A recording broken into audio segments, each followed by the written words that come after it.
Latest news updates కోసం ఇప్పుడే download చేసుకోండి media effects app. Welcome to media effects. ఆంధ్రప్రదేశ్కు మరోసారి వాతావరణ శాఖ రెయిన్ అలర్ట్ జారీ చేసింది. ఉపరితల ద్రోణి ప్రభావంతో 3 రోజుల పాటు వర్షాలు కురుస్తాయని వెల్లడించింది. ఈ మేరకు ఆంధ్రప్రదేశ్ రాష్ట్ర విపత్తుల నిర్వహణ సంస్థ ప్రకటన విడుదల చేసింది.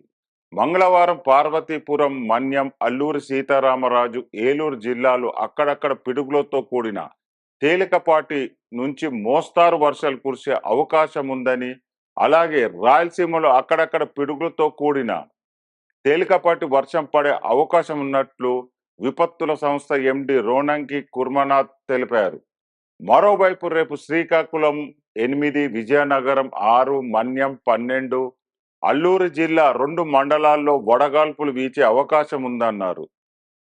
బుధవారం శ్రీకాకుళం, పార్వతీపురం, మన్యం, అల్లూరి సీతారామరాజు, తూర్పు గోదావరి, ఏలూరు, కర్నూలు, నంద్యాల, అనంతపురం, శ్రీ సత్యసాయి, వైఎస్ఆర్, అన్నమయ్య, చిత్తూరు, తిరుపతి జిల్లాల్లో అక్కడక్కడ పిడుగులతో కూడిన తేలికపాటి వర్షాలు కురిసే అవకాశం ఉందన్నారు. ఉరుములతో కూడిన వర్షం పడేప్పుడు ప్రజలు అప్రమత్తంగా ఉండాలన్నారు. పొలాల్లో పనిచేసిన రైతులు, వ్యవసాయ కూలీలు, పశు, గొర్రెల కాపర్లు చెట్ల కింద బహిరంగ ప్రదేశాల్లో ఉండరాదని సూచించారు.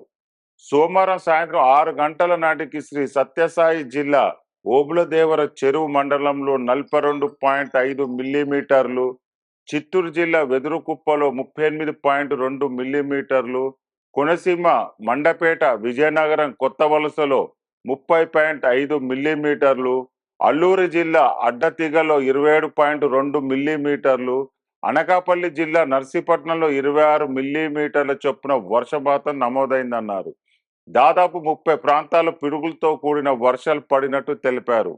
ఇదిలా ఉంటే రాగల 3 రోజుల పాటు తెలంగాణలో వర్షాలు కురుస్తాయని హైదరాబాద్ వాతావరణ కేంద్రం ప్రకటించింది.